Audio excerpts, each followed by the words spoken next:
हमने पार्ट 7 में देखा कि किस प्रकार से प्रोटीन संश्लेषण होता है, या फिर आरएनए की प्रकृति के बारे में देखा, न्यूक्लियोटाइड भी देखा था। ठीक है, आज के इस पार्ट में देखेंगे, हो सकता है पार्ट 9 तक ये पूरा चैप्टर समाप्त हो जाए। ठीक है, वन से देखते हैं आणविक आधार। तो अगली हेडिंग आती है आणविक जीन विज्ञान का सेंट्रल डोगमा, यानी कि इसको अंग्रेजी में कहते हैं central dogma of molecular biology. ठीक है, तो बात करते हैं इसको किसने दिया था, तो यहाँ पे लिख सकते हैं central dogma of molecular biology, central dogma of molecular biology.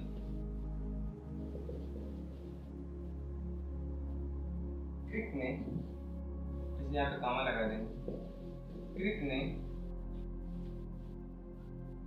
1958 में दिया था। किसने दिया था? क्रिक ने। ठीक है, 1958 में। तो इन्होंने क्या कहा? इन्होंने बताया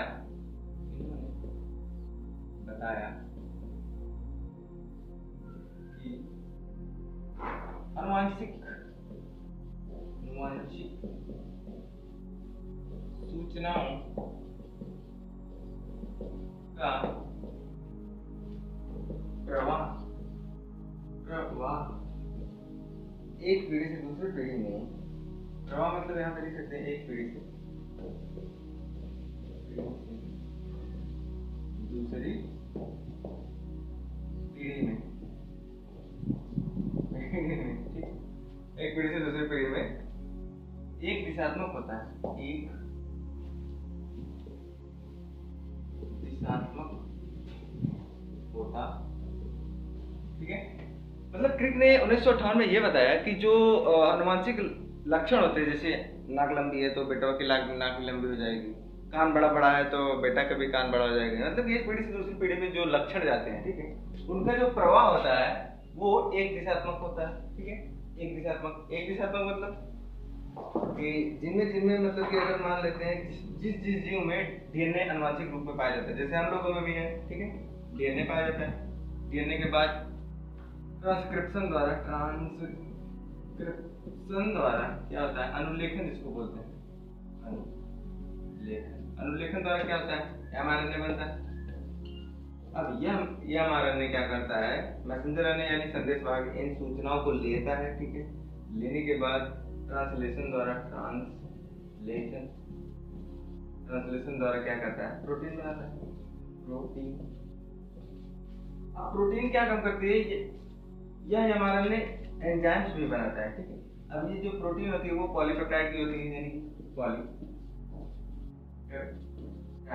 श्रृंखला होती है, यानी अमीनो एसिड आपस में जुड़े होते हैं, उनको पॉलीपेप्टाइड श्रृंखला भी बोल सकते हैं। ठीक है, तो अब यही प्रोटीन किसमें जाती है?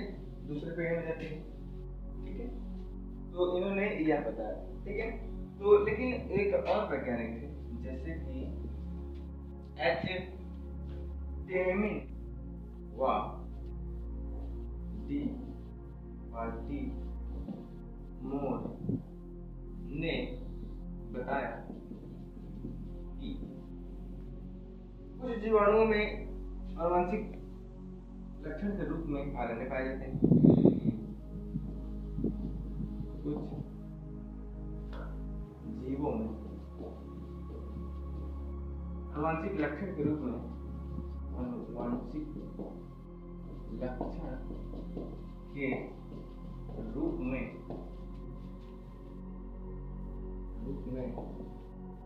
आरएनए पाए जाते हैं। आरएनए का पूरा नाम जानते हैं? पाए जाते हैं। एग्जाम्पल के लिए जैसे कि HIV, इन्फ्लुएंजा,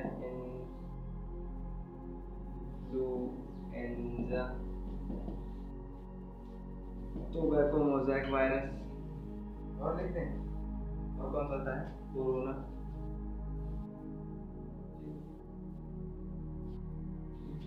आ जाते हैं। इनमें आनुवंशिक सूचनाओं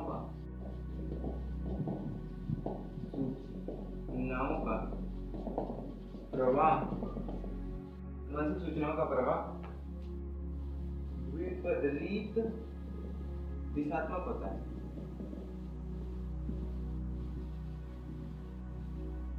सिंपल है यार। देखिए एसटी एवं वाल्टी मोर ने कहा है कि कुछ जीवाणुओं में क्या होता है कि डीएनए नहीं बल्कि आरएनए पाया जाता है। जैसे कुछ जीवाणुओं में, जैसे कुछ जीवों में, जैसे हो गया एचआईवी जीवाणु, ठीक है, इन्फ्लुएंजा और टोबैको हो जाएगा, कोरोना वायरस वगैरह वगैरह हो गया, ठीक है। इनमें क्या पाया जाता है? डीएनए नहीं पाया जाता, आरएनए पाया जाता है, ठीक है। तो इनमें क्या होता है कि विपरीत दिशात्मक होता है। आइए देखते हैं कैसे। यहाँ पे डीएनए है, आरएनए है ना, आनुवंशिक लक्षण के रूप में आरएनए। अब इससे क्या होगा कि रिवर्स ट्रांसक्रिप्शन होगा।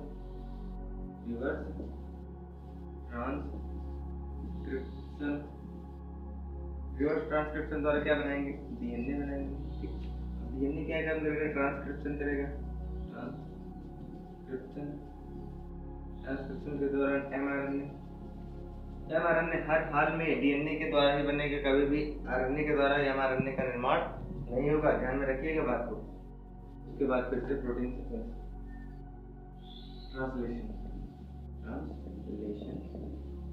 ट्रांसलेशन होगा, तो उसके बाद प्रोटीन बनेगा, ठीक। अब देखिए यहाँ पे आरएनए के द्वारा क्या बन रहा है? प्रोटीन बन रही है, ठीक है, समझ में आ रहा है बतिया? तो यहाँ पे क्या हो गया? रिवर्स ट्रांसक्रिप्शन, मतलब कि एक प्रकार से देखिए यहाँ रिवर्स ट्रांसक्रिप्शन द्वारा डीएनए बन रहा है, यानी कि आरएनए से तब डीएनए बन रहा है, यानी विपरीत दिशात्मक हो रहा है, ठीक है। अगर डीएनए से आरएनए बनता तो दिशात्मक होगा, ठीक है। स्क्रीनशॉट लीजिए, आगे चलते हैं। आगे की ओर देखते हैं। एक जीन एक एंजाइम परिकल्पना, इसको देखिए किस तरह से, तो यहाँ पे लिख सकते हैं जॉर्ज बीटल व एडवर्ड टेटम ने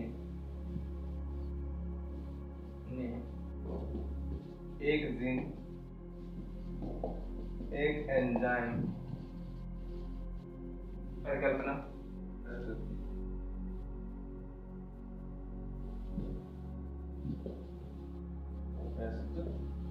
ठीक है, एक जीन एक एंजाइम परिकल्पना प्रस्तुत यानी लिख दिया, ठीक है। इन्होंने कहा, क्या कहा कि एक जीन के अंदर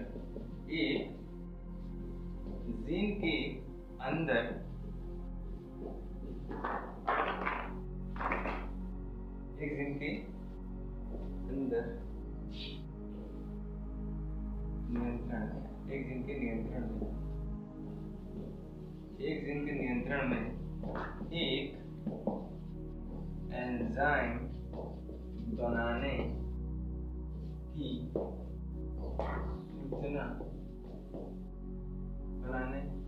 सूचना होती है,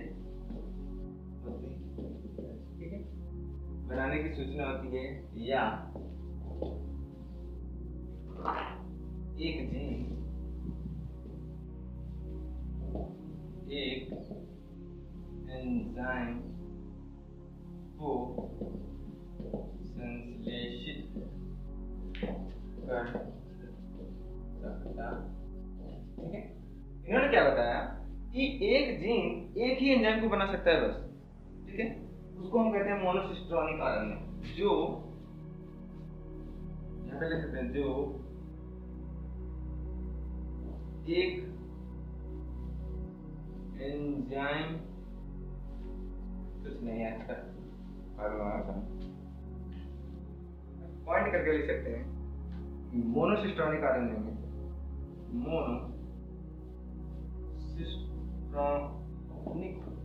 आरएनए, अभी मोनोसिस्टोनिक आरएनए क्या होता है बताता हूँ। आरएनए में केवल एक एंजाइम बनाने की सूचना होती, ठीक है। मोनोसिस्टोनिक आरएनए क्या होता है? ऐसा आरएनए जिसमें केवल एक सूचना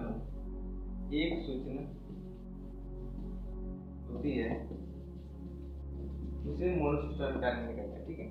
उसे क्या कहते हैं?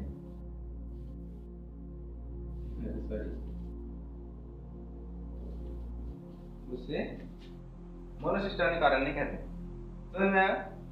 तो लेकिन क्या होता है कि प्रोकैरियोटिक सेल्स में, यहाँ पे हम एक पॉइंट और करके लिख सकते हैं, प्रोकैरियोटिक सेल्स में यानी कि जीवाणु में एक से अधिक एंजाइम बनाने की सूचना होती है। एक से अधिक एंजाइम बनाने की सूचना होती है, उसे क्या कहते हैं? पॉलीसिस्ट्रॉनिक आरएनए कहते हैं। ठीक है, तो समझ में आया? जॉर्ज बीडल और एडवर्ड टेटल ने बताया कि एंजाइम की परिकल्पना दी। ठीक है, एंजाइम की परिकल्पना प्रस्तुत। ठीक है, देखिए एक जीन के नियंत्रण में एक एंजाइम बनाने की सूचना होती है, यानी कि केवल एक जीन एक एंजाइम को बना सकता है, इन्होंने बताया। ठीक, तो यहाँ पे देखिए मोनोसिस्टोनिक आरएनए में केवल एक एंजाइम, यानी कि मोनोसिस्टोनिक आरएनए किसमें पाया जाता है? तो यूकैरियोटिक सेल्स में। ठीक है, यूकैरियोटिक सेल्स में क्या पाया जाता है? Monocistronic RNA. मोनोसिस्टोनिक आरएनए यानी हम सब में केवल एक सूचना पाई जाती है एमआरएनए में, उसके द्वारा एक प्रोटीन का निर्माण होता है। ठीक है, केवल एक एंजाइम बनाने की सूचना होती है। ऐसा आरएनए जिसमें एक सूचना होती है उसे क्या कहते हैं? उसे मोनोसिस्टोनिक आरएनए कहते हैं। ठीक है, मोनोसिस्टोनिक आरएनए कहते हैं। यहाँ पे देखिए प्रोकैरियोटिक सेल्स यानी कि जीवाणु में एक से अधिक एंजाइम बनाने की सूचना होती है। भाई ये देखिए, आप लोग बताइए, उसमें थोड़ा सा सारा एक सेल का ओपन करता है। ठीक है, उसमें ऐसे डीएनए बिखरा रहता है, बिखरा पड़ा रहता है। अब उसी एक सेल्स में सब कुछ करना है, तो उसमें जाहिर सी बात है भाई पॉलीसिस्टोनिक आरएनए पाया जाएगा। ठीक है, जिसके द्वारा एक ही बार में जो प्रोटीन बनाए उसी के द्वारा सब चीज नियंत्रित हो जाए। उसमें ये वाली भी सूचना रहे कि इसको सुरक्षा भी करना है, उसमें ये वाली भी सूचना रहे कि इसको प्रोटेक्शन यानी कि खाद्य पदार्थों को लेना भी है, इसमें ये वाली भी सूचना होनी चाहिए कि इसको मारना भी है। 3-4 सूचना एक साथ में होती हैं, उसको बोलते हैं पॉलीसिस्टोनिक आरएनए। समझ में आया? स्क्रीनशॉट लीजिए, आगे चलते हैं। पहले एक पॉइंट और जान लीजिए कि जीन क्या होते हैं। जीन क्या होते हैं? तो कुछ न्यूक्लियोटाइड आपस में मिलकर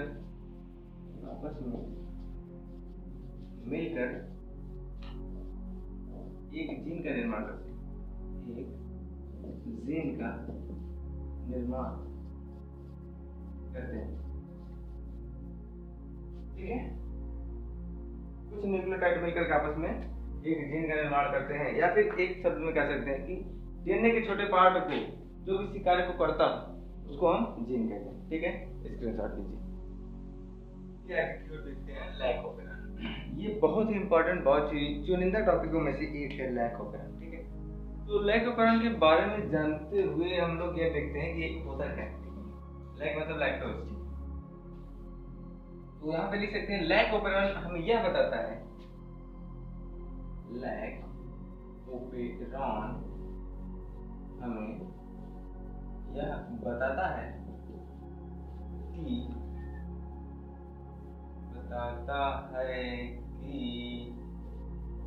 किस प्रकार से डीएनए से आरएनए बनता है। ठीक है, लैक ऑपरेशन क्या बताता है कि किस प्रकार से डीएनए से आरएनए बनता है। ठीक है, तो यहाँ पे यह कहता है, लैक ऑपरेशन कहता है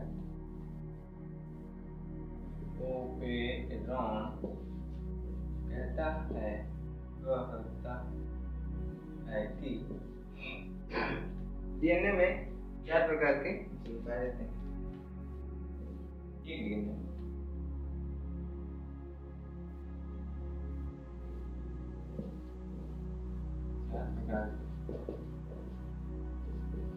जीन पाए जाते हैं। प्रोकैरियोटिक की बात हो रही है, प्रोकैरियोटिक सेल्स की बात हो रही है। ठीक है, एक डीएनए में क्या पाए जाते हैं? 4 प्रकार के जीन पाए जाते हैं। तो आइए देख लेते हैं।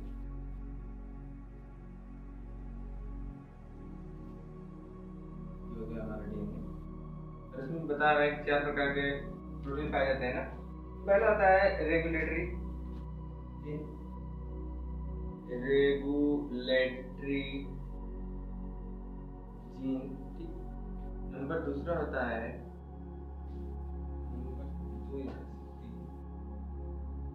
बनेगा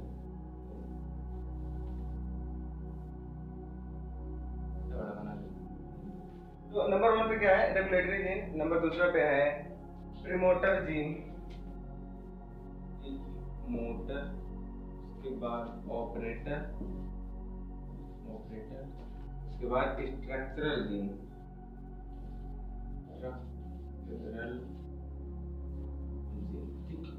स्ट्रक्चरल जीन में 3 भाग होते हैं। एक होता है लैग जेड होता है, लैग जेड वाई के, lag Z, lag Y, lag. तो ये हो गया आपका डीएनए। क्या होता है? डीएनए होता है। तो लैग ओपरान क्या बताता है? स्पेशली प्रोकैरियोटिक सेल्स में जो डीएनए होता है उसकी बात हो रही है, ठीक है। तो इसमें होता है एक रेगुलेटरी जीन, प्रीमोटर जीन, उसके बाद ऑपरेटर जीन, उसके बाद स्ट्रक्चरल जीन, ठीक है। 1 2 3 4 मतलब 4 प्रकार के होते हैं, 1 2 3 और 4। स्ट्रक्चरल जीन के 3 भाग होते हैं। कौन कौन से? लैग जेड, लैग वाई और लैग ए, ठीक है।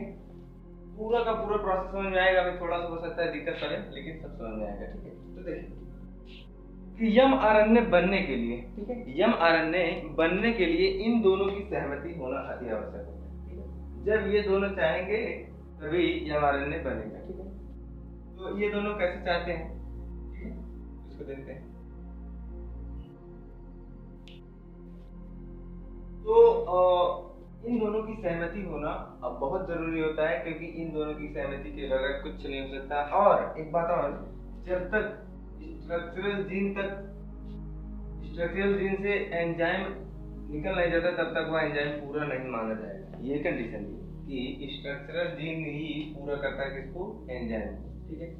तो यहाँ पे देखिए, अगर स्ट्रक्चरल जीन के द्वारा एंजाइम यानी कि प्रोटीन बन चुकी है तो वो पूरी प्रोटीन मानी जाएगी, वह कार्य करने लायक होगी, ठीक है। तो यहाँ पे देखिए, ये रेगुलेटरी जीन क्या काम करता है? तो यह अपने द्वारा एक mRNA का निर्माण करता है, mRNA का निर्माण करता है, ठीक है। लीजिए हमने मान लिया कि ये हमारा mRNA, इसको बोलते हैं 5' इसको बोल देते हैं, ठीक है, 5' और 3'। अब क्या करेगा कि हमने बताया था कि एक डीएनए होता है, ये डीएनए है ना, पूरा डीएनए के द्वारा mRNA बना। ये mRNA क्या काम करेगा? आगे चल के प्रोटीन बनाएगा, ठीक है। या आगे जाके एक प्रोटीन बनाता है, प्रोटीन बनाता है। अब इस प्रोटीन को क्या कहते हैं? कहते हैं रिप्रेसर प्रोटीन, रिप्रेसर को ये लिख देते हैं, प्रोटीन समझ जाइए, रिप्रेसर प्रोटीन, ठीक है। देखिए सर्वप्रथम क्या हुआ कि रेगुलेटरी जीन क्या करके आगे mRNA का निर्माण किया, ठीक है। mRNA बन चुका, mRNA आगे जाके क्या करेगा? एक प्रोटीन बनाएगा। कोई भी RNA हो यार, आगे चल के एक प्रोटीन बनाता है, ठीक है। तो रिप्रेसर प्रोटीन बना दिया। अब ये रिप्रेसर प्रोटीन क्या होगी? इस ऑपरेटर वाले भाग से जाकर के जुड़ जाएगी। हम इसकी संरचना भी बना के दिखा रहे हैं।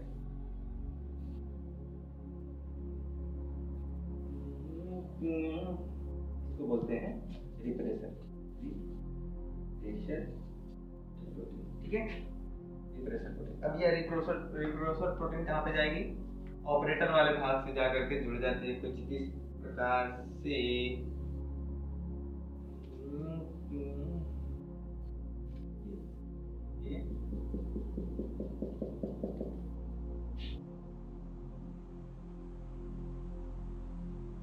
इसको बोलते हैं रिप्रेसर प्रोटीन। इसको ऊपर वाले को ऊपर बैठा देंगे थोड़ा सा, उसके बाद अच्छे से समझ में आएगा था।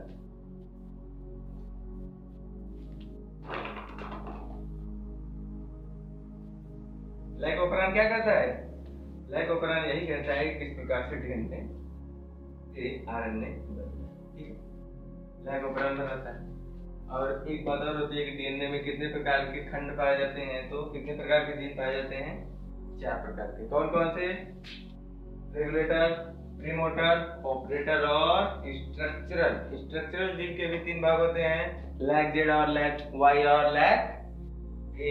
अभी बताएंगे इसके द्वारा क्या बनता है, इसके द्वारा क्या बनता है, इसके द्वारा क्या बनता है। देखिए यहाँ पे देखिए, आपने देखा कि रेगुलेटरी जीन एमआरएनए बनाए, एमआरएनए के द्वारा एक प्रोटीन बन के तैयार होगी। अब यह प्रोटीन क्या कर्म करेगी? ऑपरेटर भाग से जुड़ जाएगी, जुड़ गई।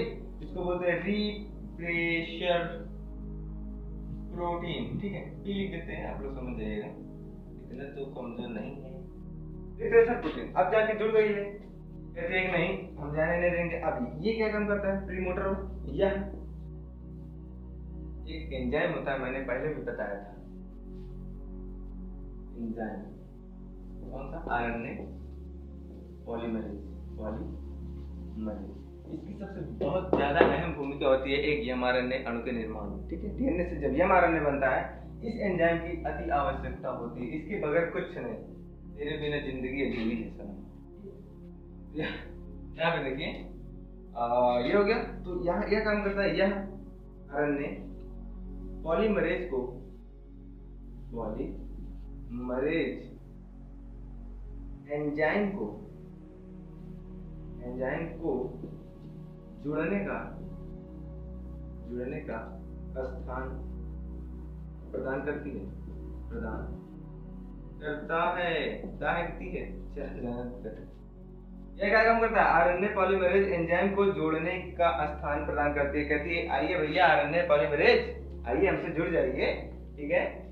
तो यहाँ पे आरएनए पॉलीमरेज आकर के कुछ इस प्रकार से जुड़ जाता है। इसको आप लोग जानते रहिए क्या कहते हैं? रिप्रेशर। अब यहाँ पे क्या होता है कि आरएनए पॉलीमरेज आकर के बैठ जाता है, एक रेलगाड़ी की तरह बना दें।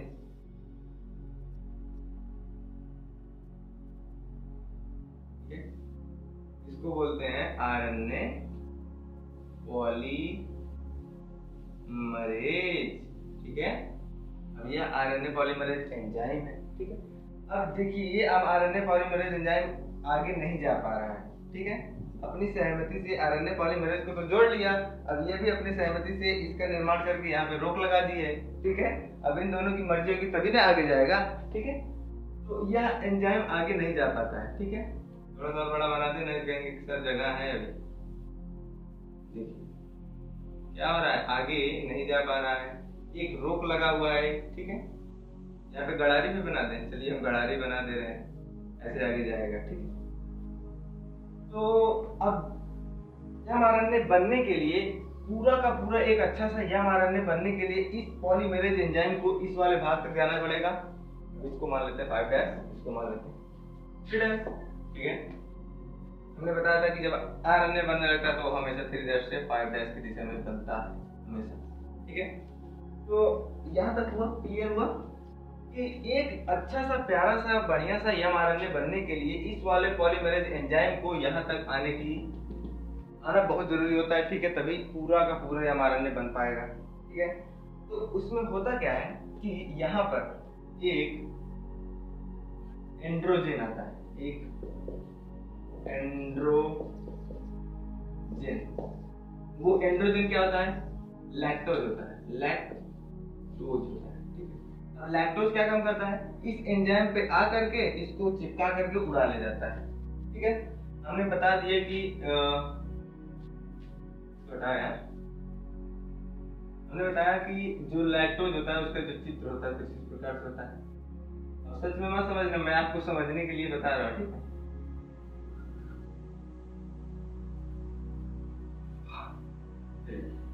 मान के चलते हैं कि हमारा क्या है? लैक्टोज है। अब जब लैक्टोज, ये वाला लैक्टोज किस पे आएगा? इसी रिप्रेशर प्रोटीन के ऊपर आएगा। लीजिए हमने चिपका दिया, आ गया, ठीक है। अब दोनों क्या हो गए? ज्वाइंट हो गए, ज्वाइंट हो गए। अब जब चिपका लिया, चिपकाने के पश्चात इसको उड़ा ले जाता है, उड़ा ले गया। अब ये रास्ता साफ हो गया, ठीक है। अब ये रास्ता क्या हो गया? साफ हो गया। अब ये आरएनए पॉलीमरेज एंजाइम धीरे धीरे आगे की ओर बढ़ने लगेगा, बढ़ने लगेगा। अब जिसके द्वारा जब ये आरएनए पॉलीमरेज एंजाइम जब आगे बढ़ेगा तो अपने साथ में एक पीछे से एक कुछ प्रोड्यूस करेगा, कुछ उत्पादित करेगा, जिसको बोलते हैं एमआरएनए, समझ में आया? बिल्कुल समझ में आया। चलिए ठीक है, हमने इसको एक एंड्रोजन जोड़ करके जिसका नाम था लैक्टोज, उसको जोड़ करके इस वाले को हटा दिया। चलिए देखिए हम हटा रहे हैं, ठीक है। अब तो हट गया, अब पूरा रास्ता साफ हो गया ना। अब क्या होगा, ये आरएनए पॉलीमरेज धीरे धीरे आगे की ओर ऐसे ऐसे करके जाएगा, गड़ारी लगी है, गड़ारी के सहारे जाएगा, ठीक है, समझाने के लिए बता रहे हैं। अब जब ये वाला आरएनए पॉलीमरेज यहाँ तक पहुंच जाता है, ठीक है, आरएनए या पॉलीमरेज यहाँ तक पहुंच गया है, ठीक है, पहुंचने के बाद एक संरचना का निर्माण कर देता है जिसको बोलते हैं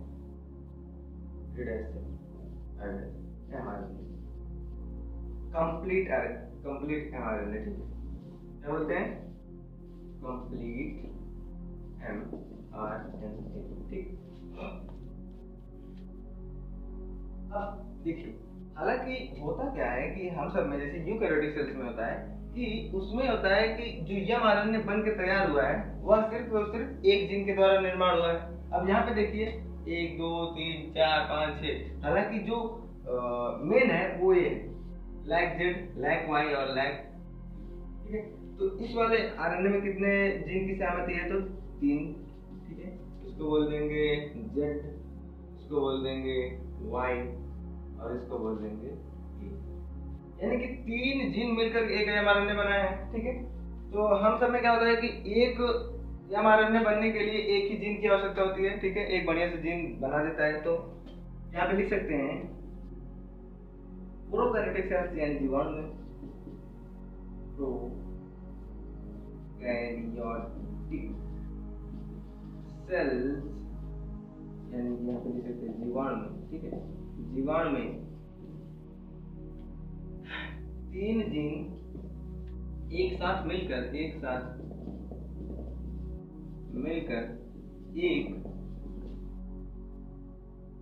एमआरएनए का निर्माण करते हैं, एमआरएनए का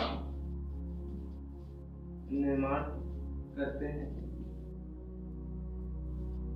जिसे पॉलीसिस्टोनिक आरएनए कहा जाता है, जिसे पॉलीसिस्टोनिक आरएनए कहा जाता है, ठीक है। पॉलीसिस्टोनिक आरएनए कहा जाता है, क्यों कहा जाता है, क्योंकि जो यह एमआरएनए बना है उसमें 1 2 3 जीनों की बढ़िया से सहमति है, तभी यह बनकर के तैयार हुआ है। हमने बताया था कि जीवाणु कोशिका में सिर्फ और सिर्फ एक सेल्स होती है, एक सेल्स में एक ऐसा डीएनए बिखरा पड़ा रहता है। अगर उसमें एक डीएनए में, एक जीन में ढेर सारी सूचनाएं ना रहेंगी तो एक सेल्स में जो डीएनए है वो कैसे निर्धारित करेगा हमको ये भी करना है, हमको ये भी करना है, हमको ये भी करना है, हमको ये भी करना है।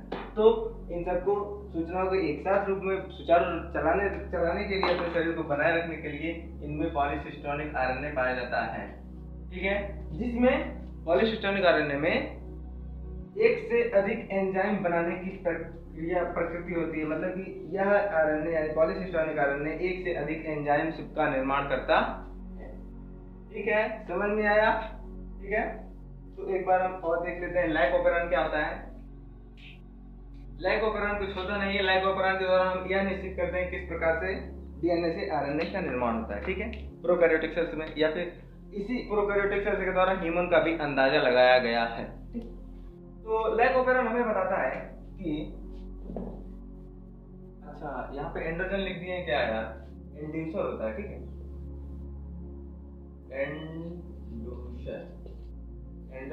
एंड्रोजन तो एक हार्मोन होता है, इंड्यूसर होता है, सॉरी थोड़ा सा गलती हो गया। तो देखिए लाइकोपेरॉन हमें बताता है कि एक डीएनए में कुल 4 प्रकार के जीन्स पाए जाते हैं, ठीक है, किसमें, प्रोकैरियोटिक सेल्स में, जीवाणु में, ठीक। 4 प्रकार के कौन कौन से हैं, पहला है रेगुलेटरी जीन, नंबर दूसरा है प्रीमोटर जीन, नंबर तीसरा है ऑपरेटर, ठीक है, नंबर 4 है स्ट्रक्चरल जीन। अब स्ट्रक्चरल जीन के कितने फॉर्म होते हैं, 3, lac Z, lag Y, lac A, ठीक, यहाँ तक क्लियर जी।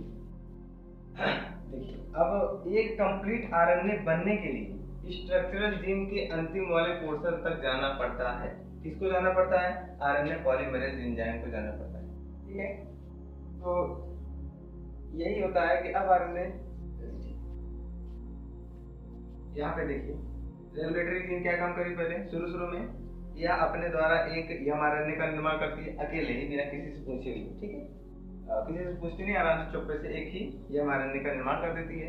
यह mRNA क्या काम करता है, आगे चल के एक प्रोटीन का निर्माण कर देता है, कहता है कि भैया तुम्हारा नाम आज से रिप्रेसर प्रोटीन है, ठीक है।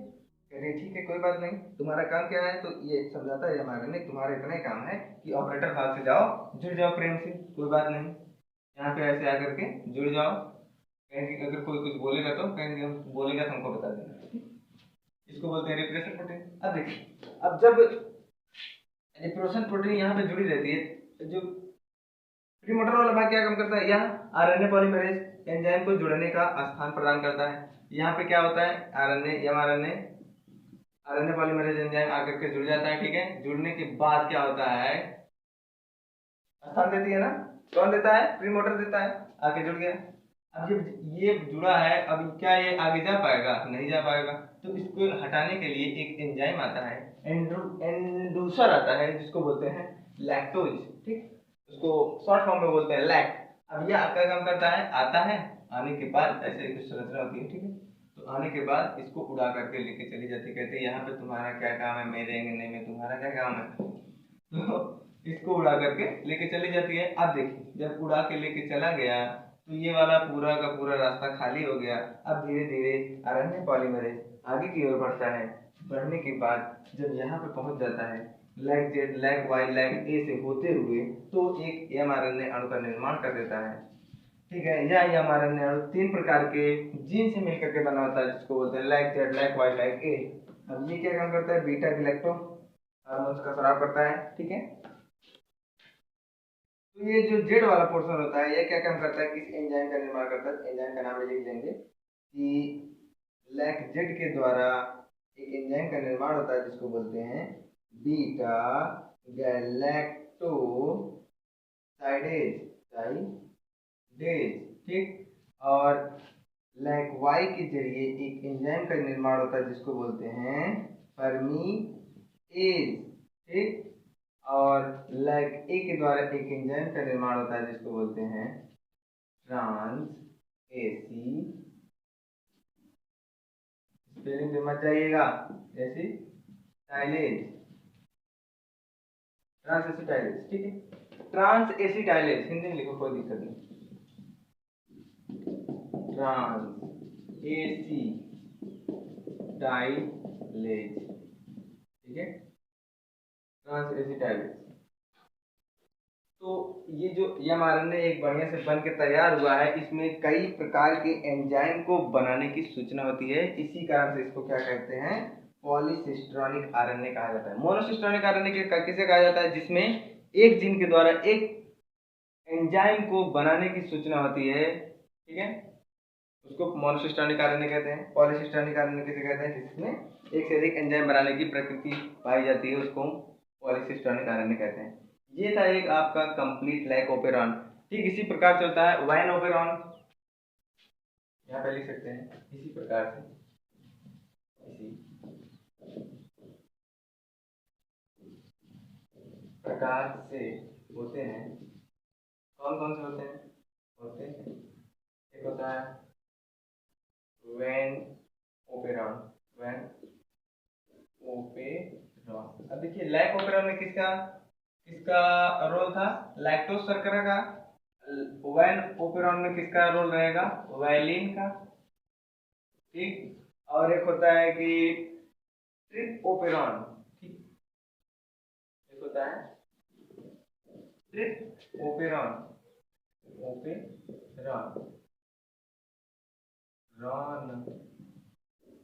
ये इसमें किसका रोल होता है, तो ट्रिप्टोफेन ना, ट्रिप्टोफेन।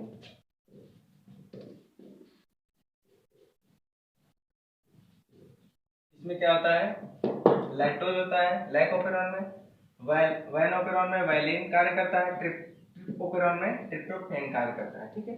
जहाँ पे इसका लैक्टोज वाला कार्य था वहाँ पे वायलिन करेगा और ट्रिप्टोफेन करेगा। ये था एक कंप्लीट लैक ओपेरॉन, स्क्रीनशॉट लीजिए। बहुत बहुत धन्यवाद।